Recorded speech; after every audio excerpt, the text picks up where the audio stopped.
It's time to take your business to the next level, the boss level. These are the premier business owner strategies and successes being utilized by the industry's top talent today.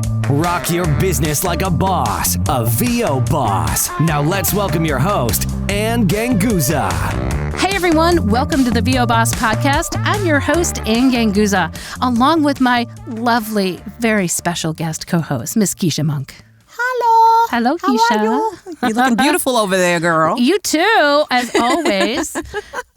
As always. So, Keisha, it's a new year and it's a crazy year.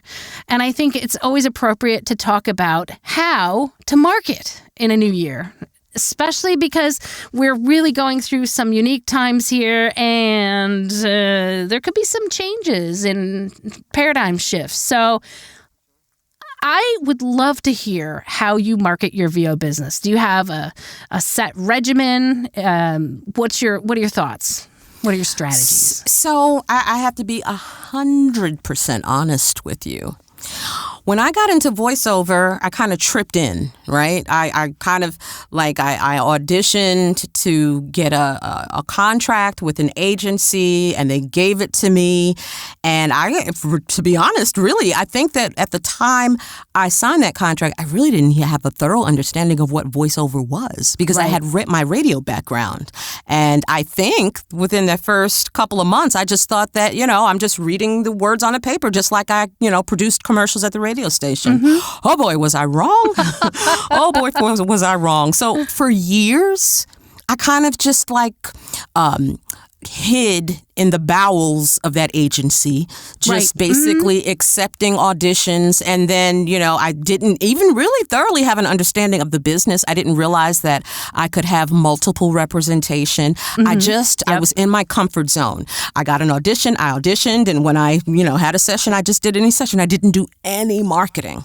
And interestingly enough, it's such an interesting way to get into voiceover. It's not typical. Mm-hmm. It's not your typical way. It's not your typical way. So I think a lot of new voiceover talent, when they just get into the industry, they're like, okay, so I'm going to create a demo and then...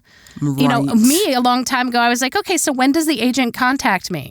Right, exactly. That's how naive I was. But I know that today there's a lot of resources online that are saying, okay, so agents are only one part of the equation. And I think that, obviously that's true.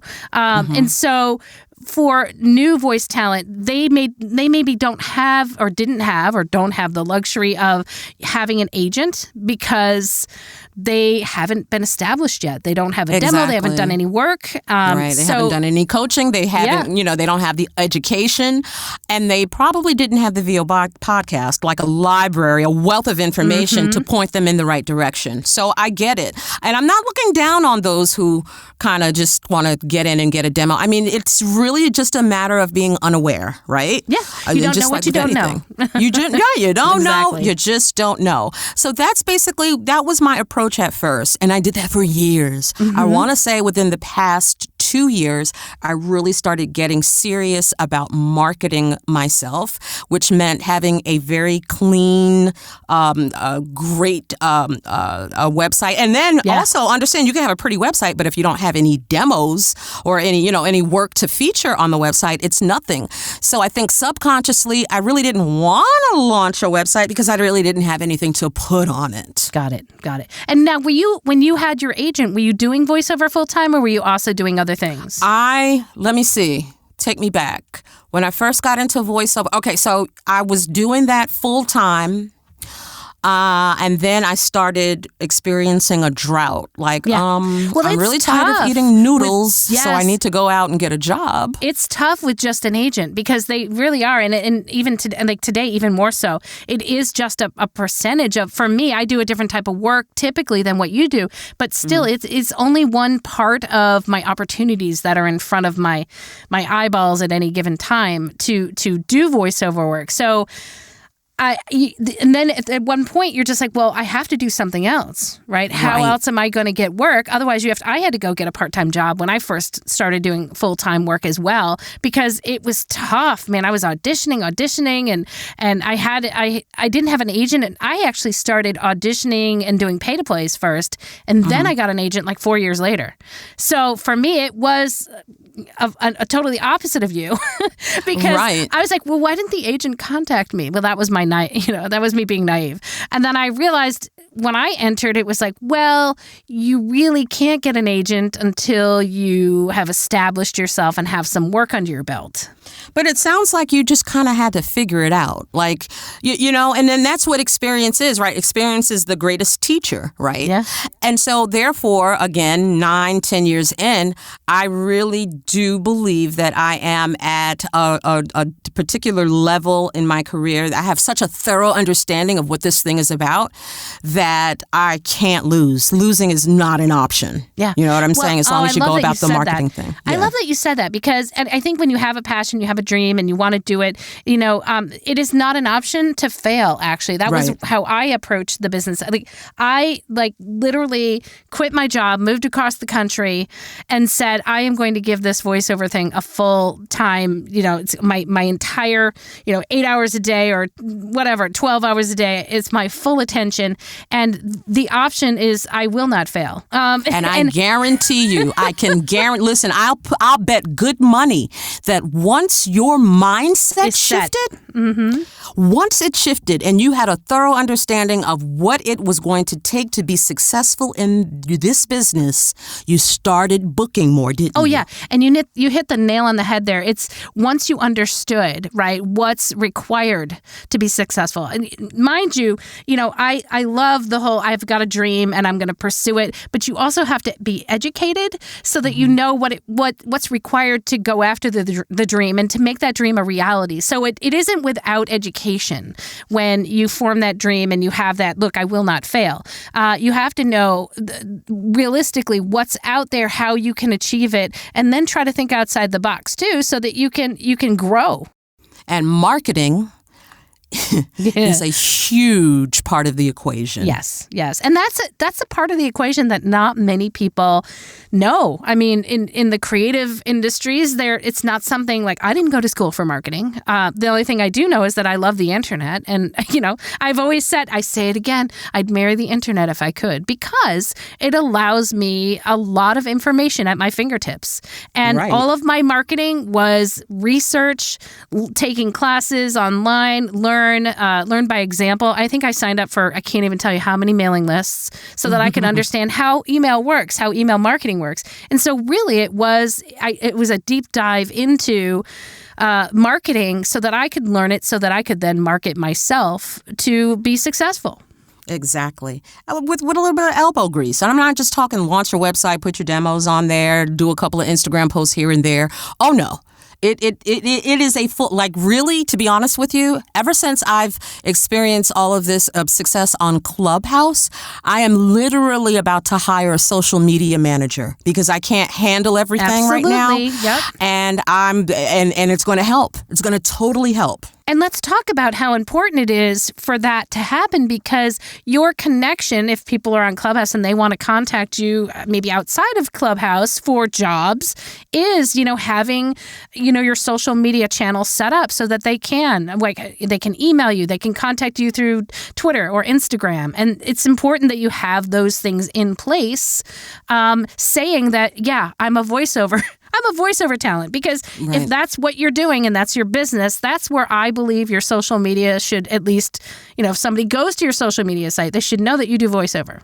Absolutely. And you have to be ready so you won't have to get ready. Exactly. You have to be ready, before, bottom line, you have to be ready. Yeah. So speaking of marketing, right, I think very important, in addition to social media, and I say this all the time, website, because you've got to have a place where those demos reside, and those demos are your marketing material so that people can hear what you sound like. And I don't know, Keisha, do you have another place that you if people say, well, how can I find out more information? It's a pretty central place. Go to my website. Go to my website. Exactly. But in addition to that, the number 2 thing that you want to pay attention to is SEO. Oh, okay. Yes. So check Yep. it out. Mm-hmm. I am not the technical guru here. I don't know all of the terms and the terminologies and whatnot. But once you have that website, they should be able to find you in several circles, not just to go to KeishaMonk.com, but if somebody Googles African American female voice talent, boom, I should be the number 1 listing on that Google. Your website and your social media channels, because having a great YouTube channel, because that's also part of Google, right? Most people search through Google, and YouTube is owned by Google. So when somebody searches for live announce or whatever, voiceover, corporate voiceover talent, you want to be that person that shows up. And the only way you're going to be able to show up, and that's SEO, the search engine optimization, is if you have a place that gets indexed, and that place would be your website.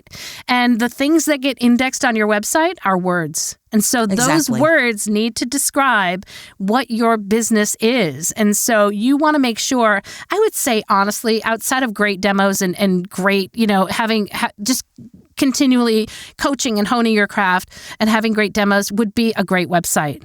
That Absolutely. I think is like almost second in line. And your social media, of course. YouTube, I'm going to say, is almost next, because of the relationship to, searching and YouTube and having videos of your work. And then under that, make sure under the description, you've got a description of that work. And then, well, how can they find out more about you? To find out more for bookings, contact, go to my website. Right. So check this out. I have the website. I'm working on the SEO. I got all these great things. And again, this is me about a year or 2 into really being entering the marketing realm of my career. Check this out.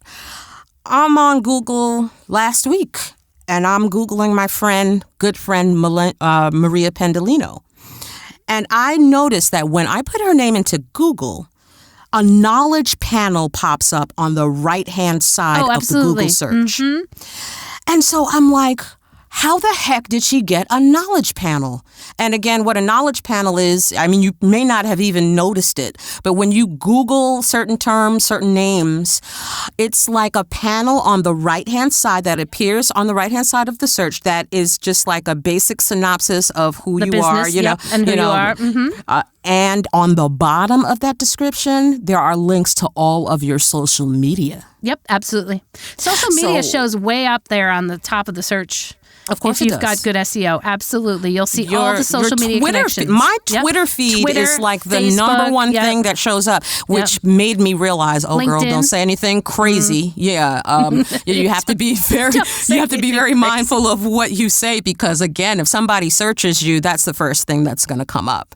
You do have to be mindful. You absolutely have to be mindful of what you say, because again, remember, there are eyes on you, and you don't always know what they've been looking at. It's very hard to track when a lot of times people will just see things, and then if it's, and it forms an impression. So if your social media or your website is maybe less than stellar or not necessarily helpful enough, or maybe whatever it is, if somebody goes there and looks at it, they make a determination within the first maybe 30 seconds. Not even. That's maybe less than that, because when I go shopping, that's what I do. When I go to a website, I'm like, oh, okay, I feel like I trust these people. They're professional. I can buy from them. And that's what you have to think about when you're marketing your VO business. When people find you, is it going to be something that you want to be seen? And how is it representing you and your business? Right. Exactly. You got to be mindful, man. You got to be mindful. So in terms of, let's say, clients and marketing to your clients, do you have a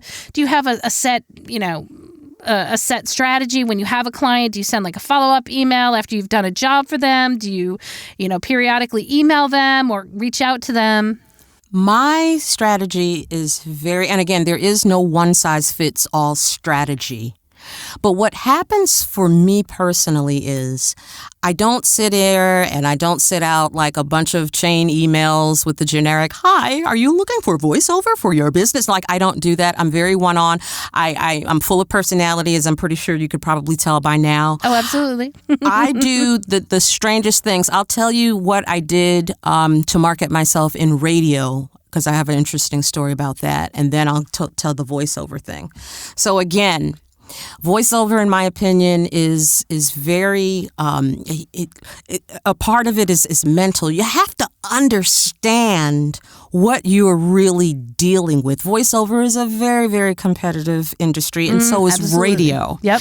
When I used to send my demos to program directors, before I put it in the envelope, or even before I even thought about sending them a package, I would visualize a PD sitting at his desk with tons of cassette tapes from the floor to the ceilings from people who are applying for this one job from all across the country. Okay, So guess what I did? Oh, no, I just go have to say that I love that you said cassette tapes. Yeah, because that's what it was, right? Yep, absolutely. No exaggeration. No exaggeration Yep. whatsoever. Okay. So I would do things like, it sounds a little crazy, but it's so true. I used to do things like put my cassette tape in like a Chinese takeout box. Or I remember one time I really, really wanted this job in like Philadelphia. You know, I was just a young kid and I was like, if I could get to the number 5 market in the country, that would be huge, right? So I took my tape and I put it in this huge box. And when they opened the box, it was like this big green neon sign that said, with my daughter's picture that said, "Please hire my mommy." You know? I love it. So the same. Oh, no, go ahead. I want to know. So today, would you do the same thing? Would you actually send something? Because it's so digital now today. So that's an interesting definitely thought, not. right? Oh, okay. no. Okay. But I kind of No. like that. I like things in the mail. No, but what I'll do is if, and I'll give you an example. I wanted to invite a very well-known filmmaker to one of my Clubhouse chats. Mm-hmm. But instead of sending her an email or a note on Twitter, I made a video and I sent it to her assistant. Absolutely. I took a picture of her assistant and I put I photoshopped my picture next to her picture and I had a little thought bubble, with my hand saying, "Listen, I got to tell you something. Watch this video." And guess what? She didn't watched it. come. No? But she certainly watched it and she felt compelled to say, "I'm really sorry I missed your event. Please let me know about the next one." Nice. There you go. All you need is the start, right? Yeah, you have start to the conversation. You start the conversation and again, what works for me is to be a little bit untraditional in my approach. Another example, a couple of weeks ago, I decided to hire a new accountant, somebody to do my taxes. Mm-hmm. And when I called her, I noticed that her voicemail sucked. So I said, "Hey, girl, that listen." happens to me quite a bit, yes. Yeah. Yep. So I said, "Listen, I could help you. I could totally help you. Yeah, I totally can." And I pitched. I sent her a little sample after I got off the phone, and she hired me. And not only did she hire me, she told all of her other accountant friends to hire me. I love that because I've actually done that quite a bit myself because I do telephony like every other day. And so if I'm calling up and I'm hearing something that just, is not resonating with me on their voicemail, I'm like, "Look, I do this and I can help you." And it almost always works out because you've developed a relationship. And so that's, getting your foot in the door and just being able to converse on something that's not a hard sell is important. Right. Just like a commonality, a relationship. Like I love your idea where you photoshopped. You photoshopped totally. yourself. I go overboard a lot. That's awesome. But that's my point. I just need to grasp their attention. She is a very famous filmmaker Absolutely. with 72 million people on her Twitter feed. Absolutely. Just sending her a message is not going to cut it. And I think that the medium, the video, I just got an audio file from someone from a client that wanted to thank me and literally just sent it to me through LinkedIn. And you know how LinkedIn, if you are with LinkedIn, you get these messages that seem to be canned responses or canned like, hey, thank you, let's connect. Well, This person actually sent me an audio file and said, hey, I just wanted to say you did a great job on this, on the job for me. And I really want to thank you and have a wonderful day. It was such a nice surprise because it was something different. I've not received audio files. So there's another thing that you can do. And I love the video thing because it really brings like the personality and it makes it more intimate. So check it out. Check this out. Got another story for you real quick. Clubhouse. We talked about Clubhouse last time with regards to its popularity and whatnot, and I've gained a ton of people who want me to mentor them, coach them, et cetera, et cetera. And what happened was when I'm on stage and I'm telling people I'm totally accessible, I'm here for you, I want to meet you. I want to meet you. I want to work with you, so forth and so on.